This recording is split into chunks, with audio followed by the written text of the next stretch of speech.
Hey guys, CryptoDad here again. Thanks for joining me. Thanks for joining me for the Tuesday morning Bitcoin Basics live stream where you can throw out questions. I'll do my very best to get them answered. We'll talk about the basics of Bitcoin, how it works, how you move it around, how you store it. Thanks for joining me, everybody. Let's check out. Let's get this going.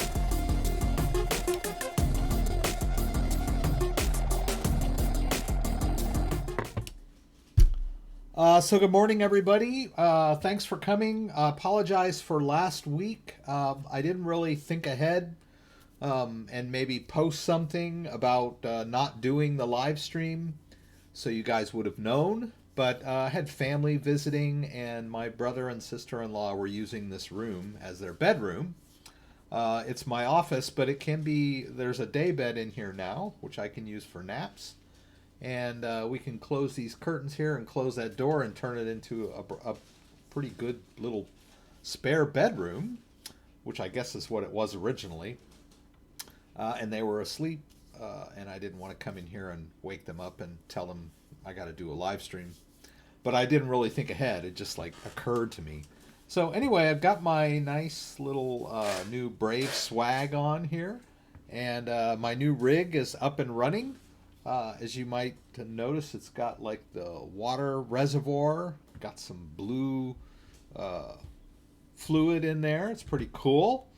I can play around with the lights a little bit. I like this one, like the blue lights. This is the like the marquee effect, and then I like this one too. This is like kind of a blue to white shift. And then we've got the rainbow wave, which is just like everything's shifting rainbow. It's kind of hard to do it justice because there's like a little reflection on here, and then that little bar there is a reflection of the backlighting of the monitor, which is pretty cool. So you can have fun with that. I can. Let's go over here. All right, so those are my controls. Let's go ahead and pop out chat. Where is this? Oh, I got it. Okay, there we go. Yeah, let's pop out chat. And we can move it over here. Aloha Scott joined bright and early this morning. Gino is here. Makna, hello. So let's go over to Brave. Yeah. So I was looking around in my cryptocurrency exchanges. Sometimes there's a few rewards in Coinbase where I can sort of move stuff out. There's nothing there this morning, you know. It's like, and then there's not that much in my Binance account or my Binance US account. But there is a little bit in my Crypto.com account. There was a bonus in there this morning. So I can do that. We can move some out of there. And then I've also got some Bitcoin in Trust Wallet, which is a phone-based cryptocurrency wallet, which is very nice. The private key is stored on the device, on the phone. And it is a non-custodial wallet, which means that you control the private keys. When you create a wallet, a Trust Wallet, you'll get a recovery phrase, just like when you initialize a ledger device. And that recovery phrase is basically a human readable format of the master private key. And you write that down. You might be familiar with that. It's like a bunch of words that you write down. That is basically, mathematically, functionally, your cryptocurrency wallets, right? Cryptocurrency wallets are based on public-private key cryptography. They don't really encrypt. Some of them do, like Monero, but most of them, like Bitcoin, are not encrypted. In other words, they're not scrambled, right? All of the transactions are transparent. You can view them on the blockchain. But they use this public-private key cryptography for verification. A cryptographic signature authorizes the wallet, and that cryptographic signature is created by the private key using mathematics. Right? I know it all sounds pretty complicated, but when you create a wallet, a brand new non-custodial wallet, be it on your phone or on your computer or on your or a hardware device like that, like this, there is a private key created and stored somehow. And that private key is used mathematically to sign transactions. So in order to send crypto out from the wallet, I have to prove ownership by means of that private key. That's like my signature. Just like if someone writes a check for you for some work, and you take it to the bank to cash it, and the snooty teller, looks at it and hesitates. Don't you hate that when they hesitate? Like, what's wrong? Just cash it, right? And then they hand it back to you and they say, it's not signed, right? I can't cash this. It's not signed, right? Similar concept, right? A Bitcoin wallet, you can't move crypto out unless the private key is there to sign the transaction. That's done mathematically, electronically, however you want to think of it. All right. So that number, that private key, is stored somewhere in the wallet, right?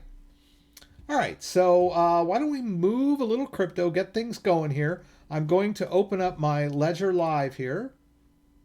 Ledger Live is the software interface to this device. Now, this is where all the private keys are stored, and I get a lot of people that are asking me about incoming transactions, right? Hey, I just sent some crypto from my Coinbase into my Ledger account. Do I need to leave this thing plugged in order to receive the crypto? And the answer is no, right? Ledger Live is basically querying the public information for my accounts that is available on the blockchain, right? So anybody that has my Bitcoin address can send me Bitcoin into these wallets, and I don't need the private key in order to receive Bitcoin, right? I only need the private key to sign an outgoing transaction, all right? So let's send some Bitcoin in, and we don't really need this thing connected. It's connected now and the pin's entered, so I'm not going to disconnect it. But let's send a little Bitcoin into this particular wallet, Bitcoin main, right? I want to receive some Bitcoin. And I can just shortcut say I don't have the device attached. It's not important. Ledger Live can generate a receiving address for me. This is a native SegWit receiving address. You'll notice it starts with BC1, right? And I can hit show QR code. I'm going to go the full 9 yards with Crypto.com today and add a new receiving address. Hopefully this receiving address does not already exist in Crypto.com, but we can check. Let's go ahead and turn on screen sharing on my phone. Hopefully that's going to work for us today. Yes, that's good. I like that. All right. All right, so let's go over to Crypto.com. So Bitcoin, where is it? How is it? What do we do with it? How does it move around? So I've got a Crypto.com account. It's an iOS, pardon me, iOS-based cryptocurrency exchange that lives somewhere else, right? I have access to it by virtue of having an account. And all of this crypto that's in this account is technically legally mine, but I don't really possess it because I don't control the private key to any of this crypto, right? So yes, I can buy it, I can trade it, I can store it, I can look at it, but it's not really mine in the true sense of the blockchain unless I have it in my own wallet, right? So let's move some Bitcoin from my exchange into my own wallet. So how do I get Bitcoin? Well, I can go over here to home and do a trade and choose buy, right? And I can choose Bitcoin as the cryptocurrency that I want to buy. Well, I can buy it with my credit card or debit card, all right? And they're waiving fees for the next month or so. So now's a good time to buy some crypto using Crypto.com with your debit or credit card. Someone just asked a question which I don't know the answer to. We will someday. All right. Now, I don't have to use my debit or credit card, right? I can also use my bank over here in the fiat wallet. You can see I only have $11.60. Now, you can't see that. If you could see my phone, you could. I could fund my fiat account with my bank, right? That takes a few days. It takes time for the money to clear and enter this account. So that's another way I can buy crypto. With my debit card, with my credit card, or with my bank, right? That's what we call an on-ramp, right? We have money, real money, what we consider real money, dollars somewhere in a bank account or, on a debit or a credit card. We want to buy some crypto. So we go to an exchange, right? In this case, I'm using Crypto.com.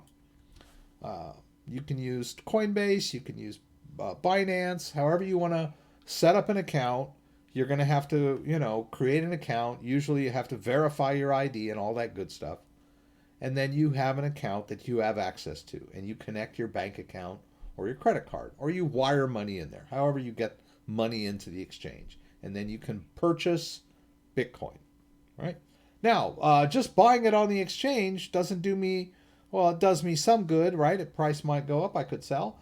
But really, I want to hold it. I want to put it in my own wallet. So that third way, fourth way, fifth way, wherever you want to think of it, to acquire Bitcoin is to trade for it, right?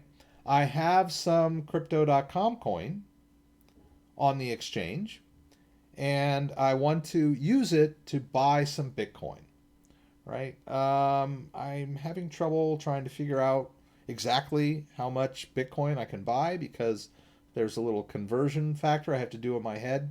So an easier way for me is to just go over to my Crypto.com holdings.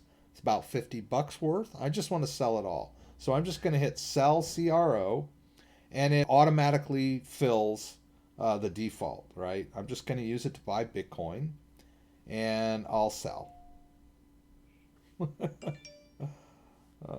Yeah, it's funny. A lot of people are sending me emails pointing out that there are people out there scamming, pretending to be me, unfortunately. So before we get too much further, whoops. Okay, I talked too long on that one. Let's try this again. Let's go to sell CRO for Bitcoin, and we'll hit that, and it should let us buy it. There we go. All right, so we've got some Bitcoin now, right? I sold all of my CRO for as much Bitcoin as that CRO would get me, right? Made it easier than trying to figure out the exact amount. And there it is, the Bitcoin. Now, let's move it to our own wallet. Let's look at it, right? I can buy more, sell it, whatever I want to do with it. But I'm going to choose transfer. And I want to do a withdraw. I'll tap withdraw. And I could send it to another Crypto.com user, like my brother or my wife or my dad, or whoever I know that has Crypto.com. I could actually connect it to my crypto or move it to my Crypto.com wallet, which is also connected. But in this case, I'm going to move it to the ledger. I'll hit external wallet. Now, we're going to assume that I've never sent to this address before, so I need to whitelist it in Crypto.com. Not every exchange requires you to whitelist a sending address, but like I believe Gemini does and Crypto.com does. But it's a safe and secure way of confirming that I am the one that controls the address and that I'm the one sending, right? So I'm going to hit plus at the very top. Hit plus. I'm going to hit that little icon there that opens up the QR code scanner on my phone, right? We'll just lift it up there. We'll scan that Bitcoin address in. That's a good way of entering a Bitcoin address. Nobody wants to type it in by hand, right? And we'll just call this ledger. And this is my ledger X. And it's a native SegWit address.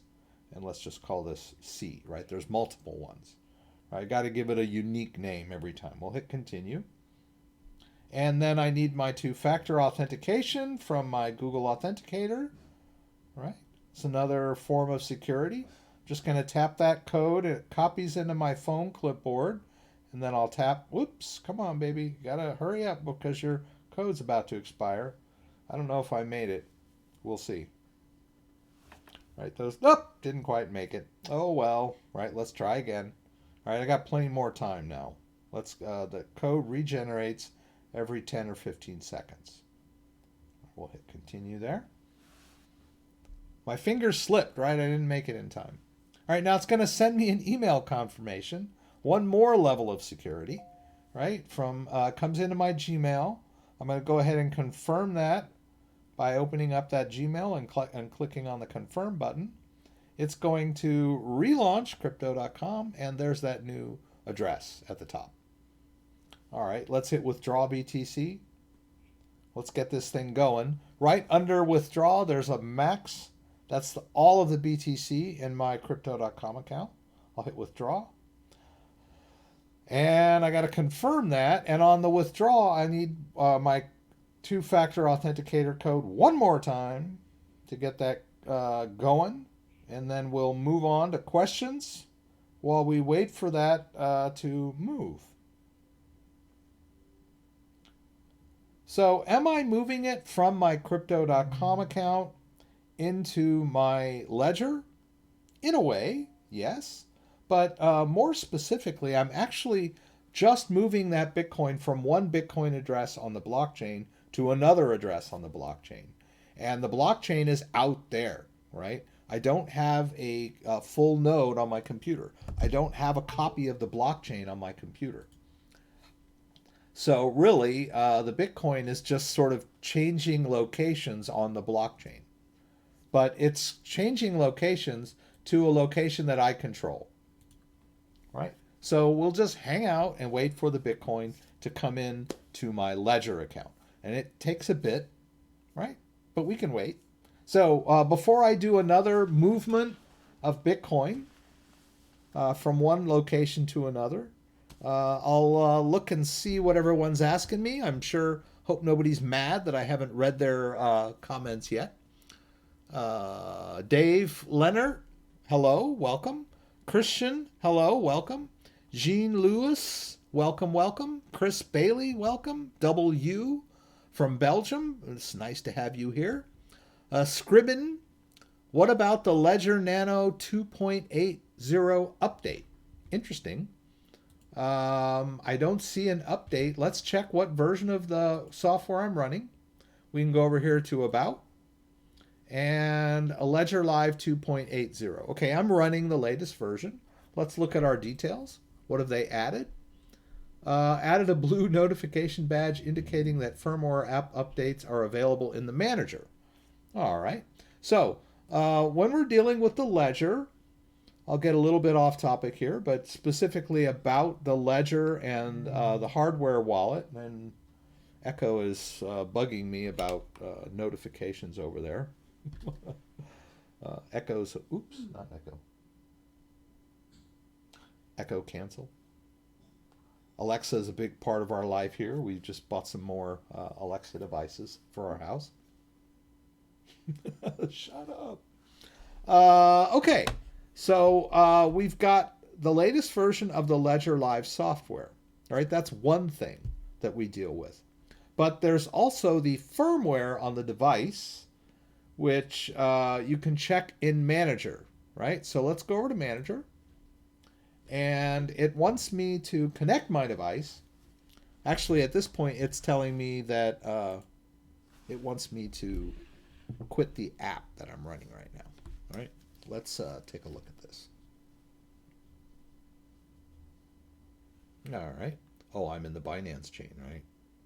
Let's get out of that app. I'm just going to navigate with the button over to quit. Now I'll hit both buttons, right? And now Ledger's happy, right? It's like, oh, okay, now you're at the home screen. That's what I wanted you to do. It's still telling me to quit the application on my device, so maybe it's not quite. Maybe I've got, oh yeah, I do. I've got two Ledgers connected. I've got a Ledger S connected too. So let's quit the app on that one. Ledger S is slightly, or Ledger Nano S is slightly different. It has black buttons on the top, but I'm just gonna go to quit app, and then I'll hit both buttons. It's a pretty similar interface, right? And I'm just gonna disconnect this guy. Oh, pooey, because I don't want to use this in the Ledger Manager, right? I want to use this one. So let's see if it'll, it's probably not going to be too happy about all that. I had two connected. I'm just going to go out and back in again. That's it. Yeah, because I have more than one device connected at the time. It's not happy at all, right? I guess I'm just going to have to disconnect this guy. That's a bummer. Is it? Let me go in and out of something. See if that kicks it off. Yes. Okay. All right. Seemed like that sort of made it happy. Let's see if it... Yay! It worked. Okay. Allow Ledger Manager. Okay, so I'm going to hit both buttons to allow Ledger Manager.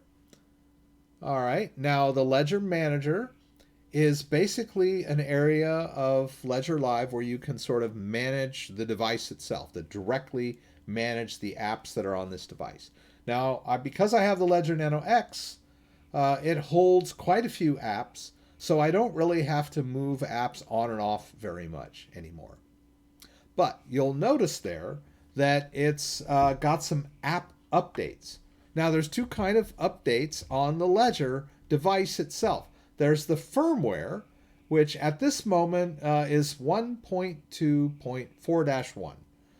And apparently that's the latest version because it's telling me that it's giving me that version number, and it doesn't have anything over here. Move this down a bit. It doesn't have anything over here telling me that I need to update my firmware.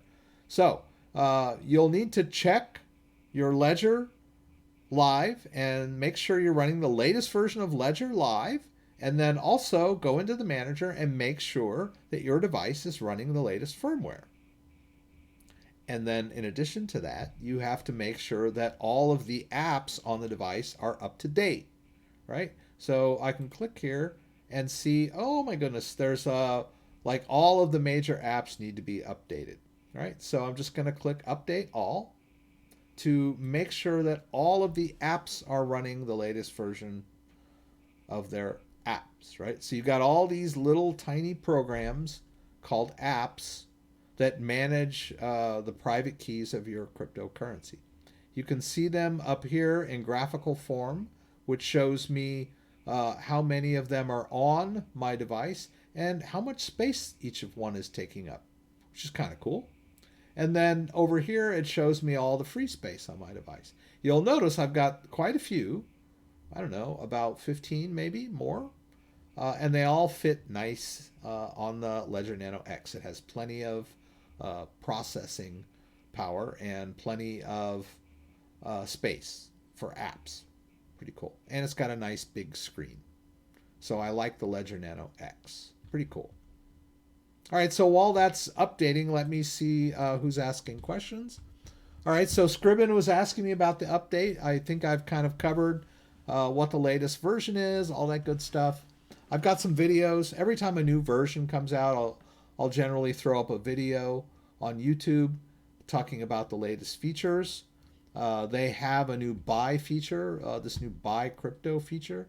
I'm not a huge fan of it, but you can do that within Ledger Live.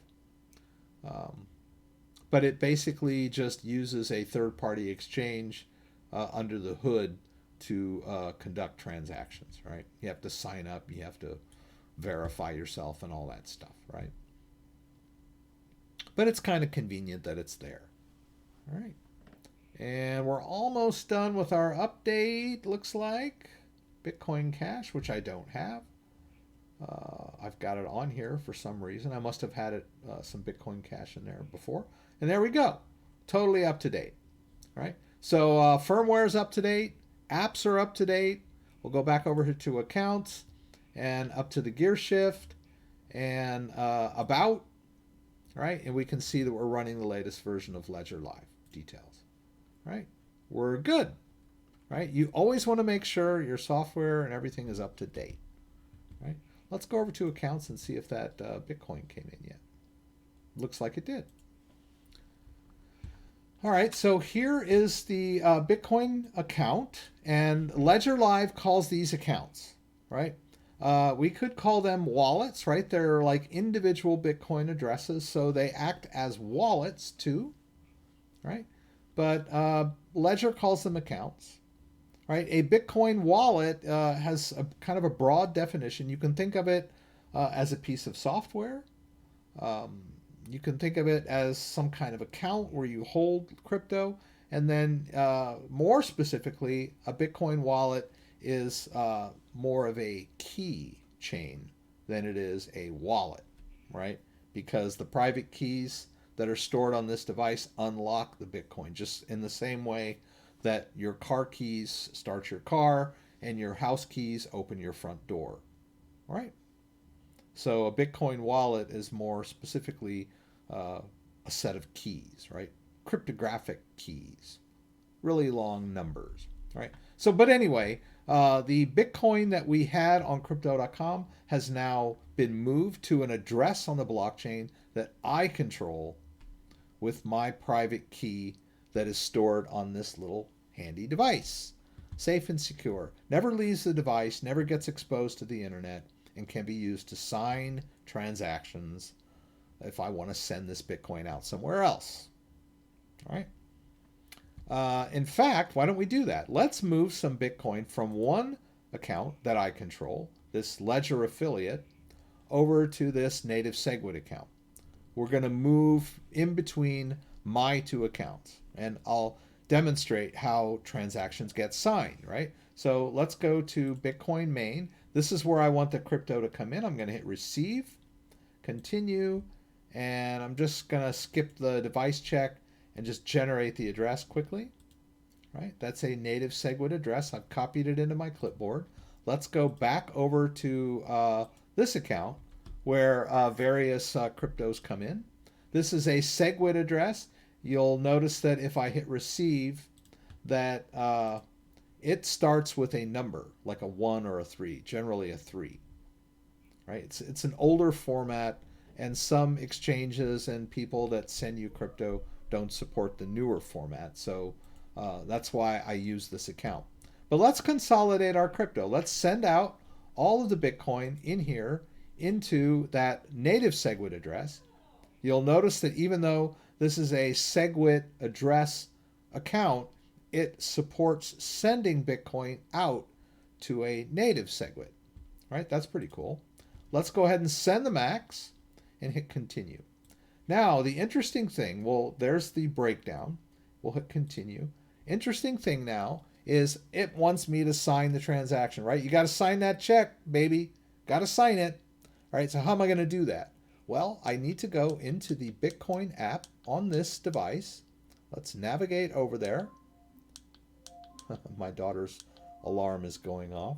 She has an Echo too that has an alarm on it. Let's hit both buttons now that we're in Bitcoin. Now that we're in the Bitcoin app, it's going to check that private key and say, does this private key belong to this account? Sometimes it doesn't, right? I've had people, they've set up passcodes and things, or they're using the wrong device. It'll tell you, oops, something went wrong. In this case, no. It is the same private key that's associated with this account is the one that's on this device. So I can use this button to navigate through all the information, and then I'll just click both buttons to accept the transaction. Now I need to confirm the fees on the Bitcoin network, which are pretty small, right? We'll hit accept and send. And so there, I just moved Bitcoin from one account to another, or one address on the blockchain to a new address on the blockchain. And so we should see that one go to 0 shortly. And there it goes, right? And then we can go back to accounts, and we'll go over to this one. This is my main account. And then you can see that Bitcoin moved pretty quickly, right? But it also is not quite confirmed on the blockchain. Neither of these transactions are. That's an internal mechanism of the Bitcoin blockchain. It takes time to confirm the transaction. And the reason for that confirmation process is so I can't double spend the Bitcoin. I can't send it to one address and then quickly try to send the same Bitcoin to a different address, right? That's what the blockchain confirmation assures, right? A decentralized experience that doesn't need a bank. All right? All right, I'm going to turn this camera off quickly. Whoops, there we go. And see if I can get to some more biting questions, right? What are we doing here? Have you done a video for us beginners on how to transfer from Ledger Black to Coinbase to sell? Okay, I've demonstrated that several times. It's pretty straightforward. Let's just quickly go over that. A lot of people are asking me that now. What if I want to sell? What do I do? Okay, you saw me move Bitcoin from one place to another. The concept is the same, right? I need to get a receiving address. If you want to send me a check, or if you ask me to send you a check, what is my first question going to be? Hey, what's your address, right? Where do I send the check, right? If you want me to pay you with a check, what's your address? I need to send it to you in the mail or whatever, right? Same with Bitcoin, all right? So my exchange, Coinbase, we'll use Coinbase, right? I say, okay, I want to sell my Bitcoin, and it's in my wallet. What do I do? Let's go over to Portfolio. I got to sign back in again. It auto signs me out after a while. All right, let's enter my two-factor authentication for Coinbase. All right, let's log into our Coinbase account. All right, so now that I'm logged in, I'll go to my portfolio, and I want to send Bitcoin, right? So I need to go to my Bitcoin portfolio. I'll click Bitcoin. Now you can see my Bitcoin portfolio wallet. And should I send or receive? That's the question, right? Well, in this case, I want to receive Bitcoin into this account. So I'm going to move to the Receive tab. Right? Now I need to, it has to be Bitcoin. This is the Bitcoin wallet or portfolio or however you want to think of it. Right? So I need to send Bitcoin. I could try to send some other crypto. Things aren't going to go well. Right? So I need to, I understand that. Right? Here's that Bitcoin address we've been talking about. There's another QR code. Well, the Bitcoin wallet that we're dealing with at this point is my Ledger desktop based, right? So the QR code's not going to do me a lot of good at this point. If I was using a phone based wallet, then I could scan that, right? But I'm just going to copy the Bitcoin address of my Coinbase account into my clipboard. And then I'm going to go back over to my Bitcoin wallet and hit send, right? I'm sending Bitcoin out of my wallet to Coinbase. Where do I want it? That's the first question it asks me. Where do you want to send it? What is the address? What's your address? Right? I'll paste it in. That is the address of my Coinbase account. Right? I'm going to send Bitcoin from my wallet to my Coinbase account. Let's hit continue. How much do I want to send? Well, I've got 0.026573. I could send anything lower than or up to that. I could hit send max, right? Send it all. And I'll hit continue here. I thought I had more than that in there. This is 300. That's kind of weird. Okay. I'm not going to question that at the moment. Right? Well, we can confirm all that. We'll hit continue. And what's missing? The last piece of the puzzle is that I need to confirm on the device. Right? I need to sign the transaction with my Ledger device. Well, there it is. Right? Let's go over there. And I just hit both buttons, hit accept, and my Bitcoin goes flying off from one Bitcoin address to another and ends up in my Coinbase account. But I'm not going to do that because I don't want to sell my Bitcoin right now. See, the operation was denied on the device, right? Your check has not been signed, so Coinbase doesn't get the Bitcoin today. That's okay. I didn't really want to send it. But that's weird how this says 300. Oh, I get it. Because this one was not totally confirmed yet. That's why I couldn't send it out. This one apparently confirmed quicker because the Bitcoin was already on my device, I'm assuming. That's kind of weird, right? So I need more time for this guy to get fully confirmed. It was moved from a different place, right? An exchange. In fact, I have not received a confirmation yet from Crypto.com that my withdrawal was completely successful, right? So that's a security feature of Bitcoin and the blockchain. That's probably why. I'm just assuming. I was a little, what? Why only 250? All right, so there we go. That's an answer to how do you send Bitcoin from your wallet to an exchange to liquidate. A lot of people ask that. A lot of people ask that. All right, how do I get rid of my Bitcoin? All right, let's go back here. Was an HTTP 503 server error with Ledger 2 days ago, and I wasn't able to access any of my crypto via Ledger Nano S. I was about to get a heart attack. Yes, unfortunately, Ledger device sort of depends on the Ledger servers. That's one of the weaknesses of your Ledger. It does need to communicate with the Ledger servers, which I'm assuming are in France. They may have servers distributed around. They might use, Amazon web services or whatever. They may have, virtual servers scattered around. But you definitely need to communicate with the Ledger servers. Now, part of that is, genuine check, right? Every time you do a transaction, it does do a cryptographic genuine check to make sure the device is genuine and all that stuff. It's part of the security of the device. But yes, unfortunately, when Ledger servers are down, you can't move your crypto around. So that is a little distressing, but it's just part of how the Ledger device works. The same thing with any other wallet, right? Although a lot of wallets, like Trust Wallet, I believe, don't depend on Trust servers. They just depend on the blockchain being available and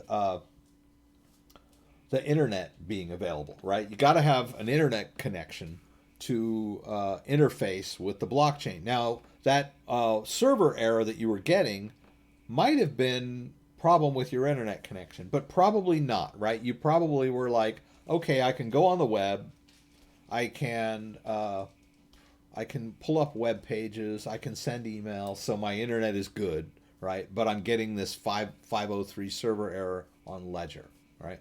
Now, also remember that we're still dealing with a computer, and it sometimes needs to be troubleshot, right? Still, sometimes you're dealing with technical issues. So if Ledger is giving you a 503 HTTP error, you might try, troubleshooting Ledger Live, right? Quitting Ledger Live, relaunching Ledger Live.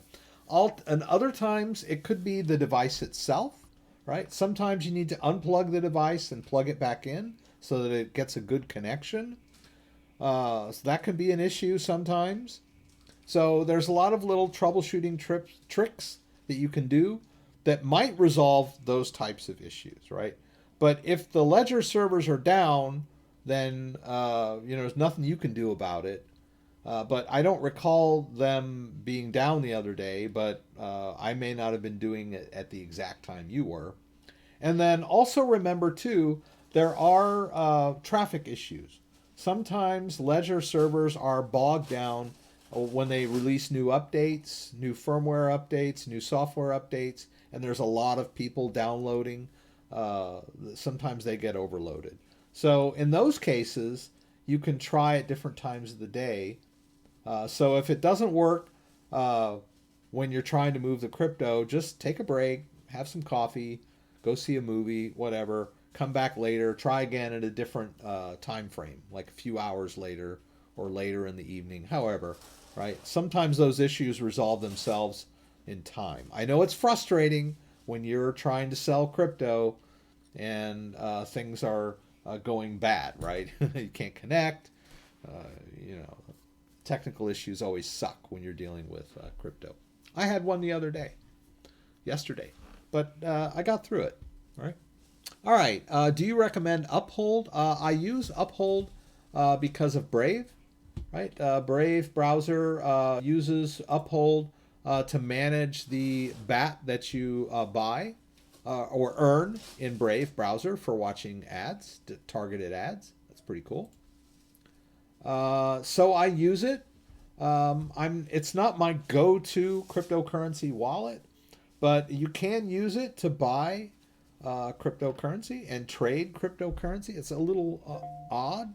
It's not really a a fully fully featured cryptocurrency trading exchange like say Binance or even Coinbase Pro. Those are more for like high-end traders that do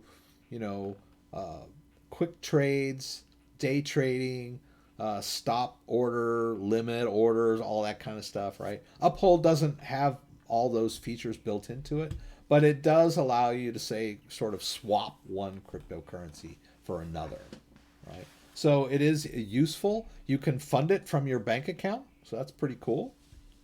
And of course, Brave or BAT token that you earn in the Brave browser, it can be managed in here. See this particular card, right? If we go to the home screen, you can see there are different kinds of cards, right? They kind of use them as their version of accounts. They call them cards. Kind of a nice graphical way of separating the different cryptocurrencies. But see, this one is attached to my Brave browser. This one is for my YouTube rewards when people tip me on YouTube. And then I've got another one for Brave Payments. I get payments from them for referrals that come in once a month. I usually empty those out as soon as they come in. But Brave is a pretty cool platform. I like it.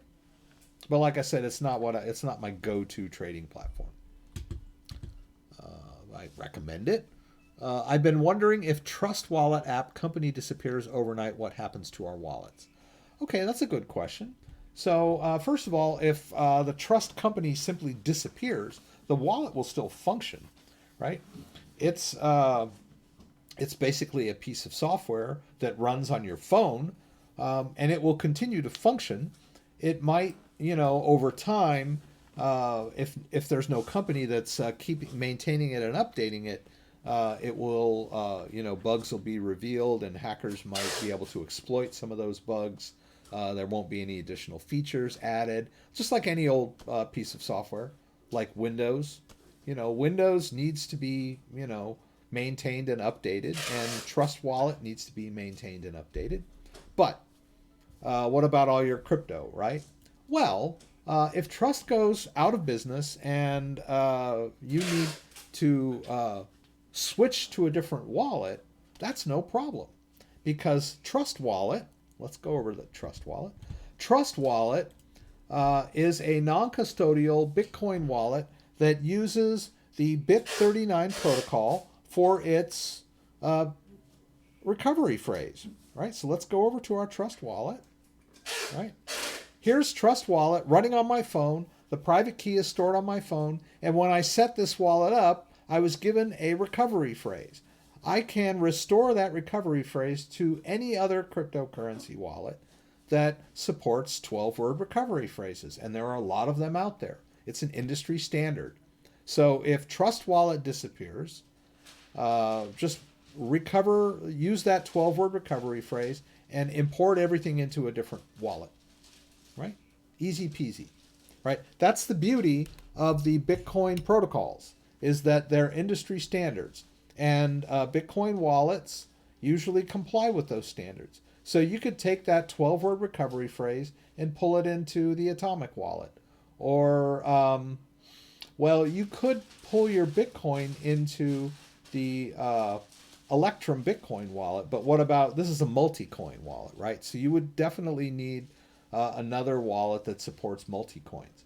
But you could also use that recovery phrase to generate each individual private key for all the different cryptocurrencies that you want to import into various wallets, right? That's a little more complicated, but it is possible, right? So don't worry if Trust Wallet goes out, right?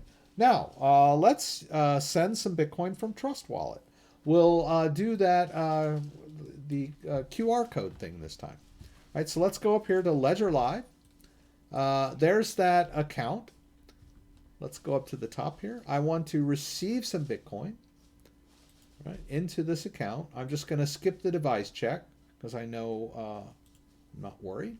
But there's that QR code for the Bitcoin address. Notice this is a different Bitcoin address than we used before. The Ledger will generate a brand new receiving address each time you send crypto. So it's already received some Bitcoin on this on the previous address. So now it's generating a brand new address. It's a privacy and security feature, right? So we got some Bitcoin in Trust Wallet. So I'm going to tap on the Bitcoin and I'm going to do a send, right? Now I need the address, right? What's your address? You want me to send you a check? What's the address, right? So that's what Trust Wallet is asking me now. Where do you want to send this Bitcoin? So there's a little icon there. It's like got a little camera with a line through it. I'm going to tap that. Opens up the camera on my phone. And let's scan that Bitcoin address into Trust Wallet. It just auto-filled that Bitcoin address. Notice Trust Wallet supports native SegWit Bitcoin addresses, right? How much Bitcoin do I want to send? Let's hit max, right? Let's send the whole $48.52 worth of Bitcoin. I'll hit next. There's a breakdown of my transaction. Let's hit send. And there we go. Now you'll notice there that the security wasn't quite as high as the Ledger signing, right? The same thing happened. There was a mathematical transformation that occurred on my phone where I signed the transaction using the private key that is stored on my phone, right? That's how Trust works. There's a private key stored on your phone. But all it took was me to tap a few things, right?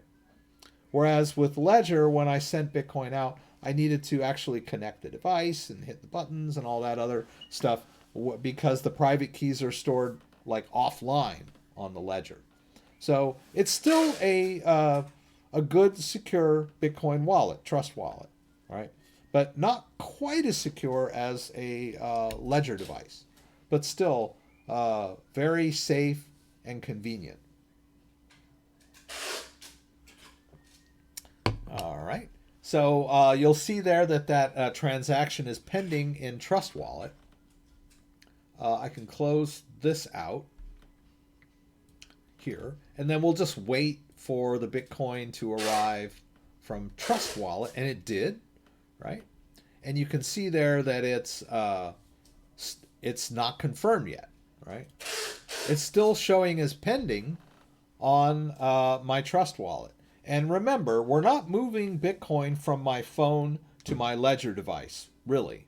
In a sense we are, but really what we're doing is moving Bitcoin from one address on the blockchain to a different address on the blockchain. And by virtue of controlling those Bitcoin addresses with private keys, right? There's a private key on my phone, and I can sign transactions with my phone to release the Bitcoin that is stored on that blockchain address, controlled by the addresses or controlled by the private keys on my phone. I'm sorry, I'm hesitating. I'm looking at myself down in the corner there. I'm like flashing. I don't know what that is. I've got to maybe troubleshoot my camera. I don't know what's going on with that flashing. It's kind of weird. It's like I'm not in sync in time, right? I'm in a time warp. So anyway, there. So we've moved quite a bit of Bitcoin today. We've moved some from Crypto.com into this Bitcoin account. We transferred some Bitcoin from a different account into this account, right? And then we just moved some Bitcoin from our Trust Wallet into our Ledger wallet. It's pretty cool. We've consolidated quite a bit of Bitcoin today. All right, Trust Wallet, okay. I sent you an email with 3 screenshots of a scam maybe you can have a way to contact YouTube so they can hopefully do something about it. Um, basically, somebody sent you an email about a scam, and they were sort of pretending to be me. I'm not quite sure, Gino. There's not a whole lot I can do about someone using an email that looks similar to mine, right? It's the internet. There's no one to report. I mean, you could sort of, I don't know who you would report email scams to, right? It's kind of weird. There's no central authority for the internet.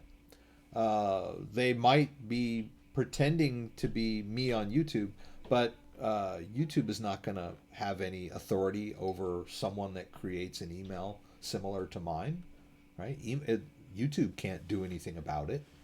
Now, if they were posting videos on YouTube pretending to be me, or if they were posting my videos on YouTube from a different account, I can report that to YouTube, right? That's happened.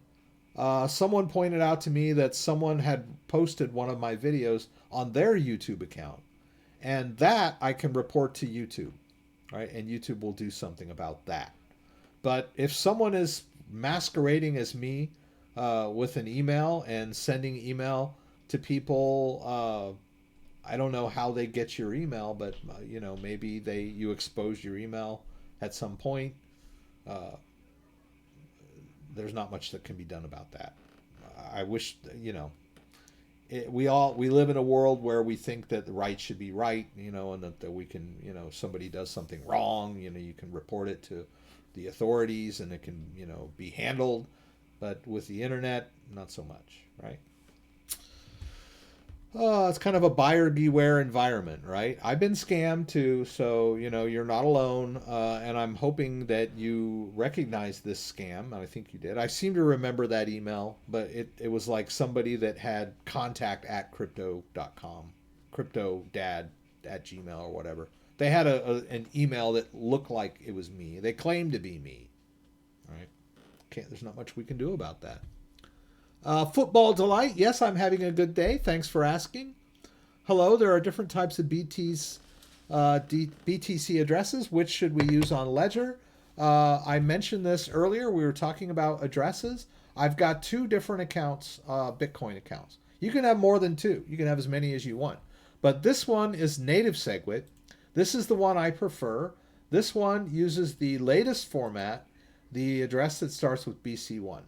Native SegWit accounts are newer, have advantages. I've heard they're faster and the fees are cheaper. Someone contradicted me on that one. I guess I'm overgeneralizing, but I tend to stick with things that are the most recent and up to date. All right. So I prefer to use the native SegWit account. You can also create a SegWit account, which is an older format, and it's backwards compatible, right? There are some exchanges that do not support those newer native SegWit Bitcoin addresses. Bittrex is a good example.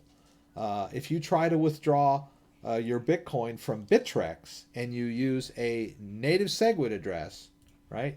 You take a native SegWit address like this and you paste it into your withdrawal on Bittrex.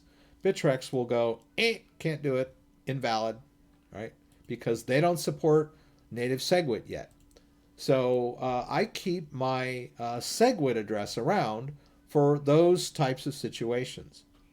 Ledger.com pays commission in Bitcoin, but they don't support native SegWit addresses yet either, which is surprising.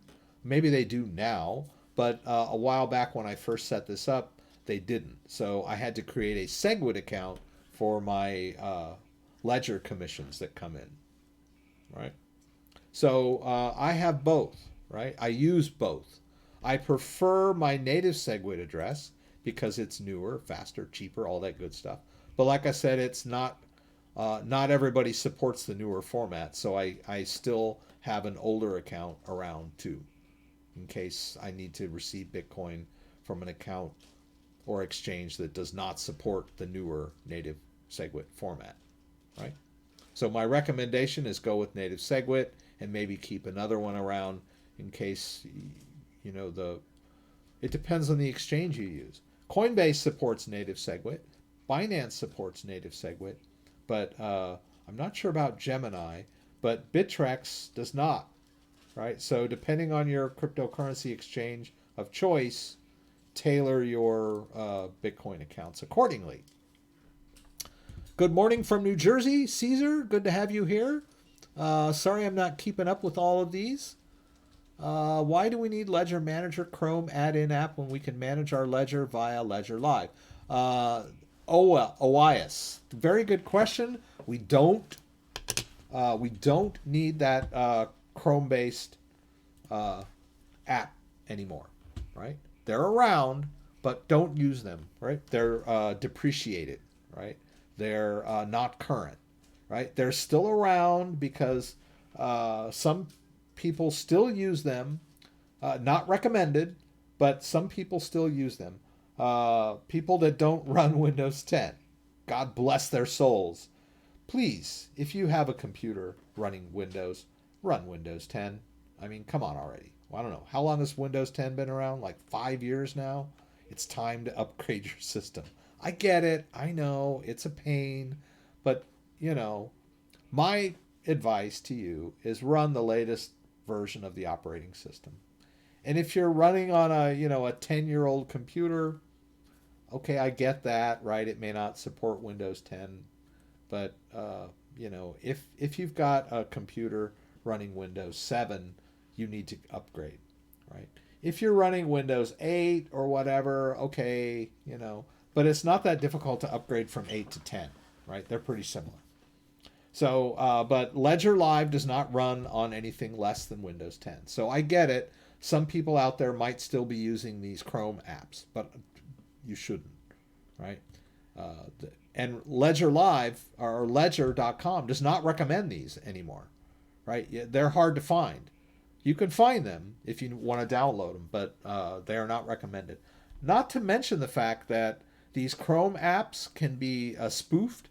There are some hacksters out there that are using Ledger similar to Ledger. They say they're from Ledger. They pop up in your browser and go, hey, this is Ledger. You need to use our app, or our extension or whatever, and then they scam you out of all your crypto. So you're much better off, much more secure using Ledger Live. This is the go-to software for managing your crypto on a Ledger device, right? Don't use those Chrome apps. They're depreciated. Just trying to keep crypto decentralized. Yeah, no email involved. Was ad before your video. Nothing to do with you. Okay, so Gino is saying that there was some scam ad on YouTube. Okay, now I kind of remember that. If it's on YouTube, there's not much I can do about that. It got past YouTube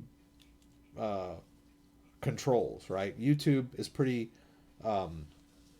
particular about who they will, the videos that you post, the content on your channel, and ads that they throw up. So if a guy is if it's a Ponzi schemes, total scam, YouTube probably won't air their ad. But there are people out there that are complying with regulations and yet still being, the word deceptive comes to mind, but they're sort of, they're being ambiguous, right? They're being, I can't think of the word for it. Their ad is, I'm just going to use the word deceptive, right? It's falling under the legal definition of acceptable on YouTube, but it still could be deceptive to people that aren't savvy, right? But there's things slip through on YouTube too. I saw some live streams on YouTube where they're giving away 5,000 BTC. Same old scam as that Twitter scam, right? You go on that live stream and they're saying, send Bitcoin to this address, I'll double it, that kind of crap. So that stuff slips through the cracks on YouTube. and can be reported to YouTube, right? But like, I don't see every single ad that runs on my YouTube channel. Like when I run if I watch my own video, I might get an ad, but I'm not going to see like whatever ad Gino saw. I may not be able to recreate that, right?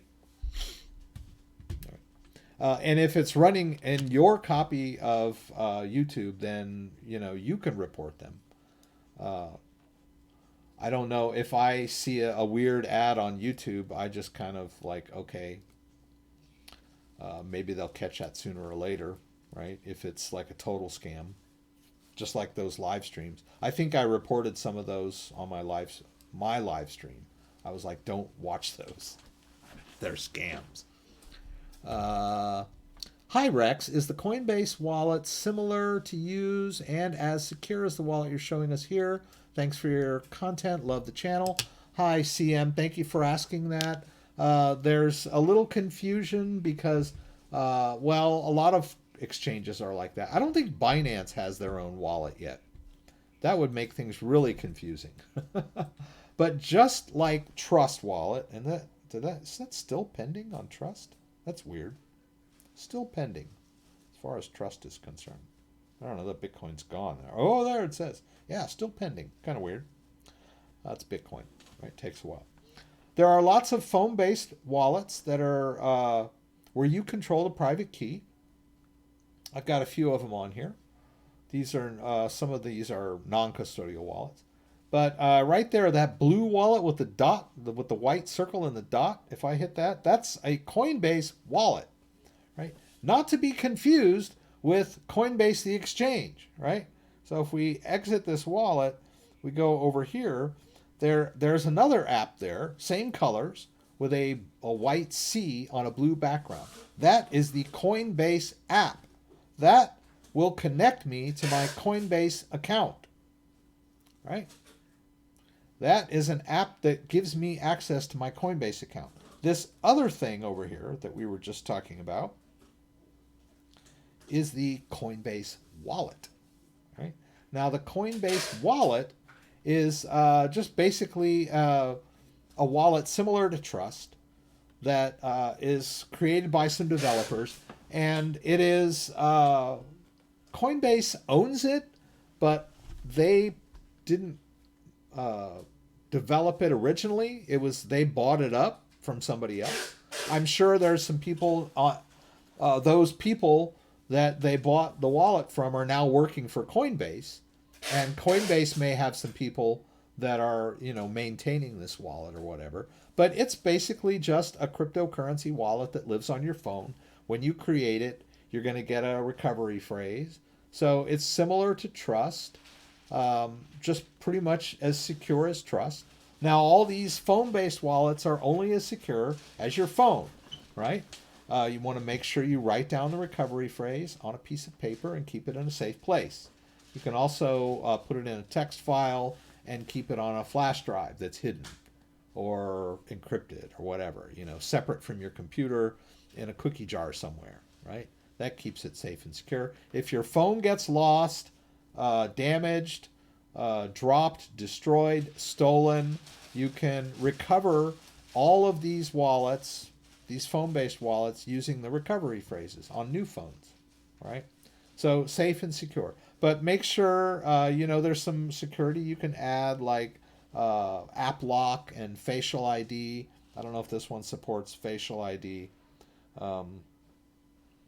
But it's pretty much as secure as Trust. Maybe not as good as Trust. I like Trust. It's got a lot of cool features. It's a pretty advanced phone-based wallet.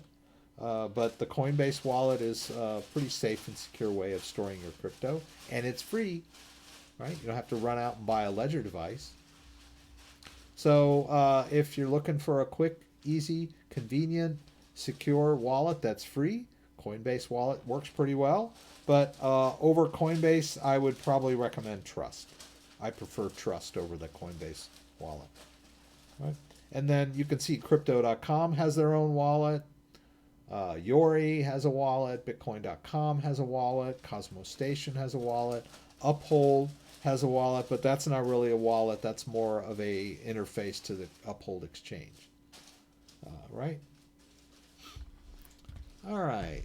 Where is the safest place to buy Ledger where you don't have to worry about hacked devices?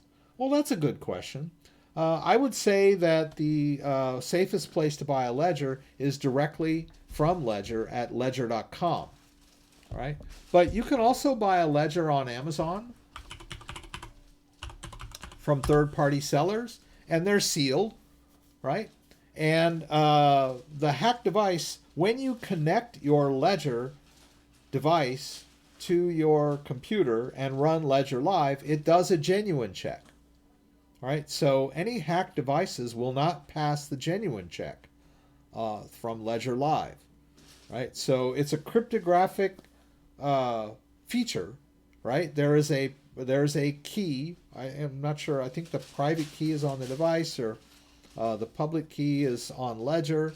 It's like under the hood cryptography that checks the genuineness of the device. Every unique device that Ledger creates or manufactures has a embedded cryptographic key on there that when it sends that key to the Ledger servers, Ledger server runs like cryptography and mathematically verifies that that is indeed a genuine Ledger device, right? So you could buy a Ledger device from the 7-Eleven and it's hanging open and all that stuff and whatever, but all you got to do is connect it and it does a genuine check on Ledger, and Ledger says, hey, this is a device. It's a genuine Ledger device.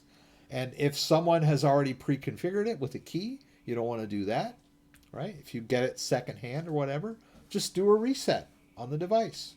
You can do a reset of your Ledger device. It will cryptographically generate a brand new private key, and you're good to go.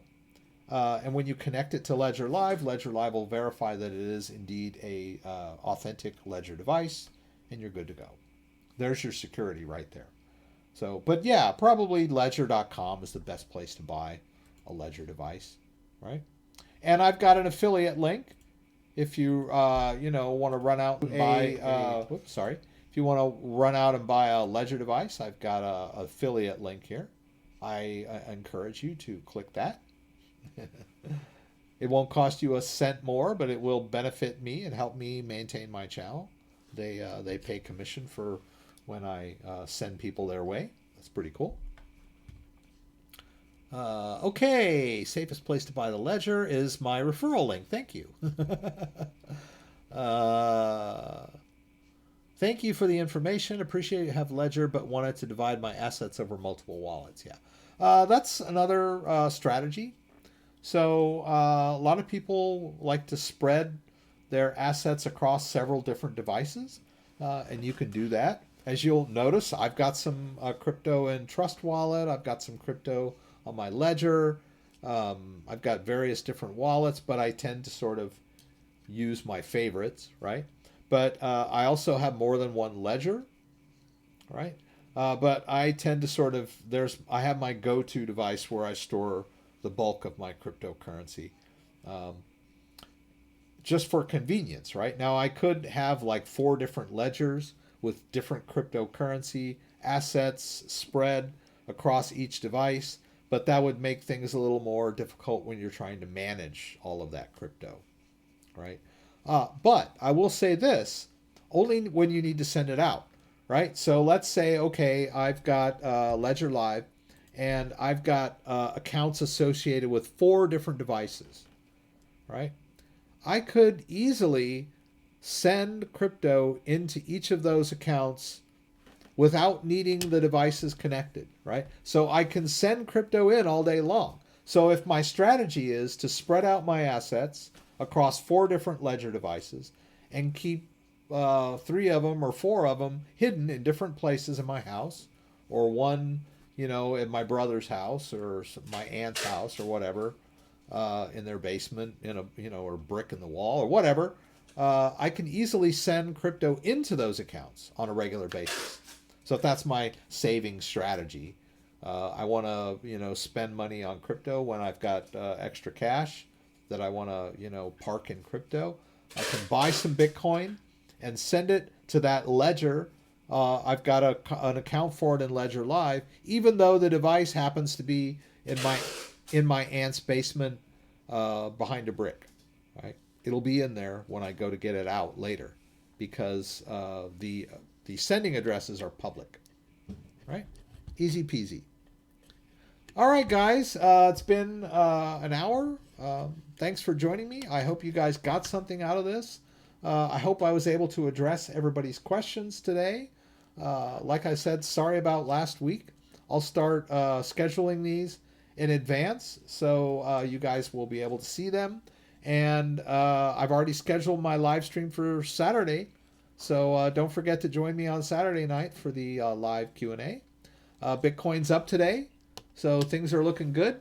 Let's look at the price chart before we go. Here, where are we? Here we go. Let's look at, maybe it's fallen now, right? Oh, this is it, coinmarketcap.com. All right, yeah, Bitcoin's at like 93, 97. So Bitcoin's up today. So that's great. Don't forget, we do the live stream Friday night, 6 p.m. Eastern Standard Time. Please join me for the live Q&A from Michigan, where you can throw out questions, and I'll do my very best to get them answered. Hope to see you there. If you like this video, give me a thumbs up. If you'd like to subscribe to my channel, I would appreciate it. When you subscribe, there's a little bell that you can click that will allow you to be alerted whenever I post new content. Once again, thanks for joining me, and hope to see you again soon.